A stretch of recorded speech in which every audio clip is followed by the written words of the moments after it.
Tout le temps, tu es derrière les pasteurs, les prophétesses et tout. Toi, tu ne peux pas vivre sans qu'on te prophétise. C'est quelle histoire ça? Tu as vu Pierre et Jean avoir des prophètes derrière eux.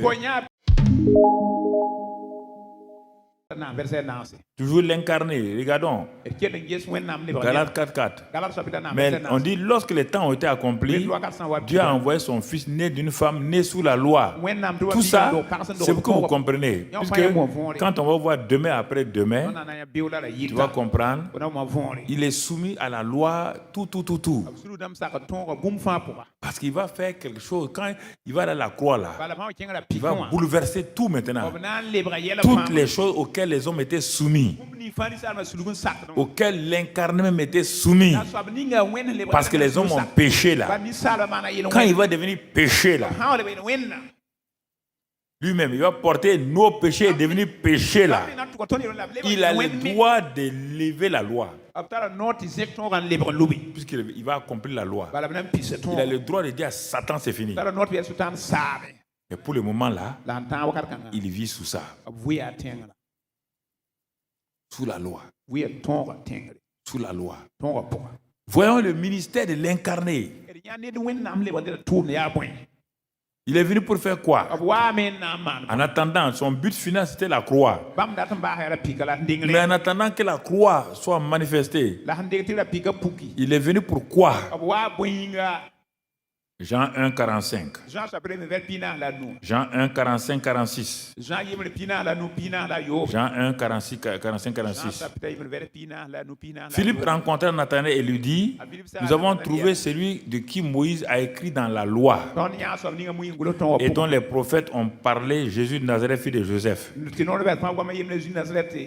Nathanaël lui dit, peut-il venir de Nazareth quelque chose de bon? Philippe lui répondit, viens et vois. Les gens ne croyaient pas. Ses contemporains ne croyaient pas que Dieu peut être incarné comme ça et vivre dans la simplicité. C'est pour quand tu es simple, les gens disent peut-être ils pensent que tu es hypocrite. Ah non, il est trop simple là. Est-ce qu'il ne nous trompe pas? L'homme n'aime pas les choses simples. Il n'aime pas ça. Non. Mais quand on le trompe, l'homme aime ça. L'homme aime qu'on le trompe, qu'on lui mente. L'homme aime ça.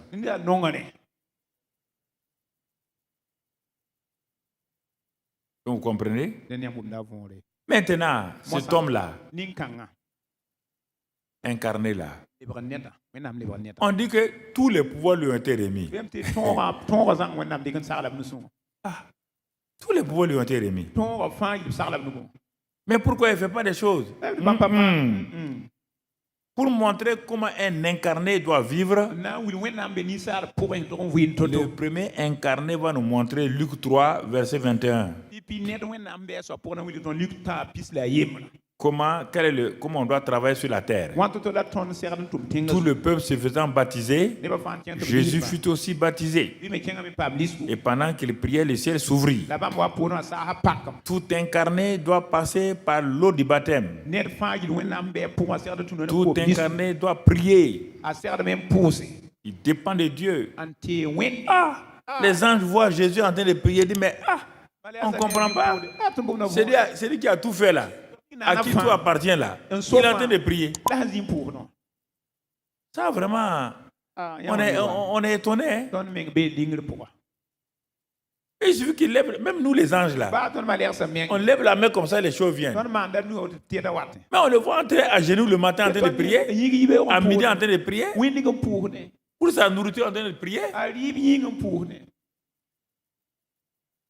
C'est ça. Mais s'il a fait autrement, c'est anormal. S'il a fait le ministère autrement, c'est anormal. Il serait un usurpateur. Satan allait l'accuser. Un incarné doit recevoir la puissance venant du ciel, puisqu'il a laissé sa puissance au ciel.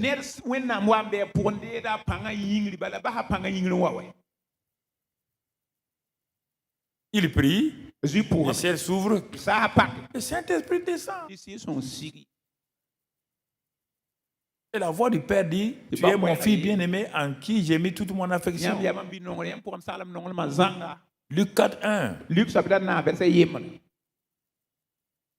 Rempli du Saint-Esprit, il revint du Jourdain. Et il fut conduit par l'Esprit dans le désert.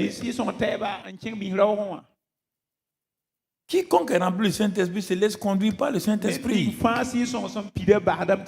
Ne se promène pas pour dépendre des prophètes. Dieu a dit, ça c'est quelle histoire? Tu as horreur de ça là. Toi, tu as le Saint-Esprit là. Pourquoi on va te conduire? Laisse-toi conduire par le Saint-Esprit. Regarde bien l'exemple. Quiconque est rempli du Saint-Esprit se laisse conduire par le Saint-Esprit.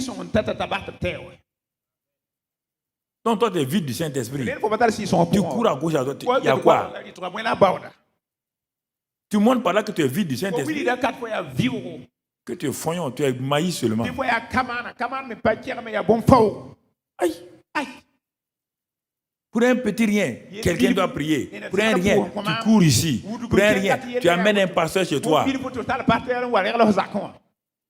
pasteur du Saint-Esprit.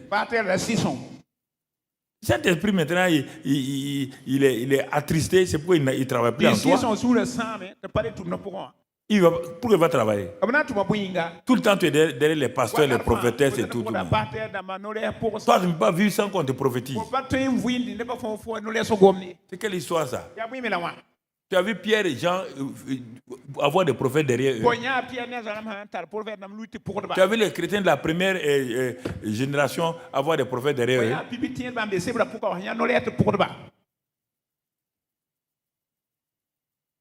Pourquoi vous n'avez pas confiance au Saint-Esprit? Jésus a eu confiance au Saint-Esprit. Il s'est laissé conduire par le Saint-Esprit.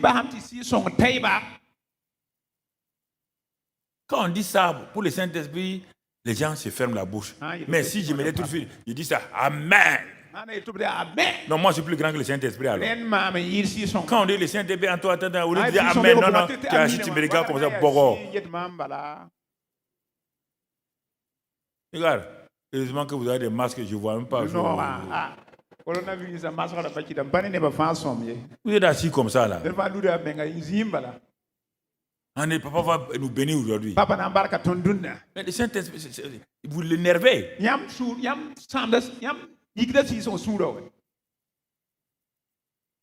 mais je vous dis la vérité. On dit ne l'attristez pas. Vous parlez de temps à l'attrister. Ayez confiance en lui. Soumettez-vous. Mais vous êtes impatient, vous ne voulez pas vous soumettre. Vous voulez aller vite, vous voulez aller vite pour aller où? C'est pour aller où? Pour aller au paradis? Si on vous dit aussi d'aller hâter vos pas pour aller au paradis, là vous allez faire demi-tour encore.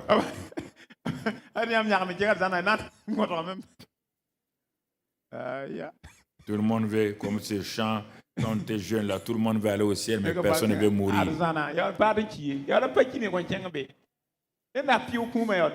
C'est ça. Tout le monde veut le paradis, mais personne ne veut mourir. C'est ça. Tu vois?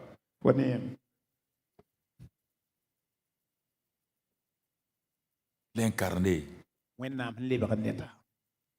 Tu le vois, il va partout. Il dit, il allait de lieu en lieu, faisant du bien, délivrant ceux qui étaient. Pourquoi? Parce qu'il était rempli du Saint-Esprit. Le jour qu'on aura, il était rempli de compassion. Il était rempli d'amour. Il était rempli de la plénitude de la divinité était corporellement en lui.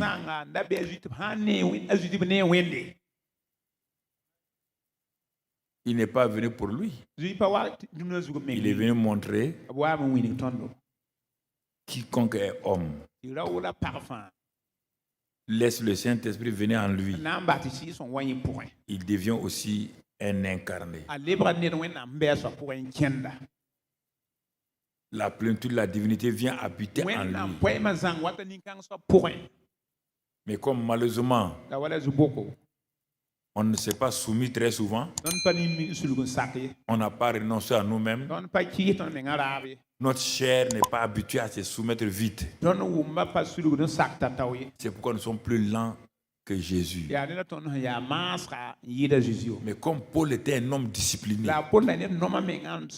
quand lui est venu et qu'il a compris ça, il a dépassé rapidement les pierres. Donc, ça dépend comment ces choses-là, ces 7 choses-là, renoncer à soi-même, se dépouiller, prendre une forme de serviteur, devenir semblable aux autres hommes et être un simple homme, être humble et obéissant jusqu'à la mort. C'est porter sa croix. Ce sera plus rapide. Mais comme nous ne voulons pas ça, c'est pourquoi notre progrès est lent. Notre progrès est lent. Mais quand on regarde Pierre, Jésus en dehors de Jésus, c'est Paul, un homme violent. C'est parce qu'il était un homme convaincu, dans le mal comme dans le bien. Quand il a su que c'est Jésus qu'il combattait là, qui était le Messie, le gars a dit ah bon? Ah non, il a fait demi-tour, volte-face, 360 degrés. Mais nous on est là, vous voyez le problème, on est comme Pierre. Quand on voit des gens venir, on dit tu viens d'où? Toi tu viens du centre? Non, de temps en temps, tu crois à l'œuvre achevée de Christ. En tout cas, je crois à l'œuvre accomplie. Achevée, là, je ne sais pas maintenant. Toi, tu crois à ça, la loi de s'aimer et de récolter. C'est maintenant qu'on nous a dit. En tout cas, je n'ai pas essayé encore. Comment voulez-vous que Dieu t'utilise? Tu as honte des enseignements, tu as honte de la vérité de la Bible. C'est difficile que Dieu t'utilise. Et c'est pourquoi tu traînes les pieds. Tu peux être pasteur, prophète, apôtre, mais tu traînes les pieds. Oui, de temps en temps, il y a quelques miracles que tu fais à gauche. Ce n'est pas ta vie personnelle. Parle pas de ton ministère, parle de ta vie personnelle. Ta vie personnelle. Ta vie n'est pas épanouie. Elle n'est pas épanouie. Pas pour renoncer à toi-même. C'est problème. Pour te dépouiller là, c'est problème. Tu as vu les 7 points? L'incarnation, les 7 points. Regarde-les. Et prions pour terminer. Excellent Père, merci ce soir. Nous voulons prendre au sérieux ces 7 points-là. Nous voulons prier vraiment que tu nous apprends à renoncer à nous-mêmes, à nous dépouiller de tout ce qui peut nous empêcher d'être revêtus de la gloire de Dieu, à prendre la forme de serviteurs, de servantes devant nos frères et sœurs, à devenir semblables à nos frères, à nos frères, de simples hommes, de simples femmes, et être obéissants dans les temps difficiles, devant les épreuves, devant les choses, être obéissant à ta voix. Et alors nous irons de progrès en progrès rapidement. Excellent Père, nous te disons merci pour ce message d'introduction. Nous te bénissons pour ta grâce et ta fidélité. Continue à nous parler afin que nous prenions au sérieux ces choses-là et que nous glorifions ton nom. Merci Père, sois béni et sois loué au nom de Christ Jésus. Amen. Alors, tu vois ces 7 choses-là, ça c'est 7 points de prière que tu dois avoir dans ta vie personnelle. Tu vas voir que sur les 7 choses-là, il n'y a même pas 2 bonnes choses que tu pratiques. Même pas 2. Regarde ta vie, c'est pourquoi elle est mitigée. Il n'y a pas de victoire, il n'y a pas de paix, il n'y a rien. 2 seulement. Sur les 7 là, si tu as 2, viens me dire. Voilà, on a terminé ce soir.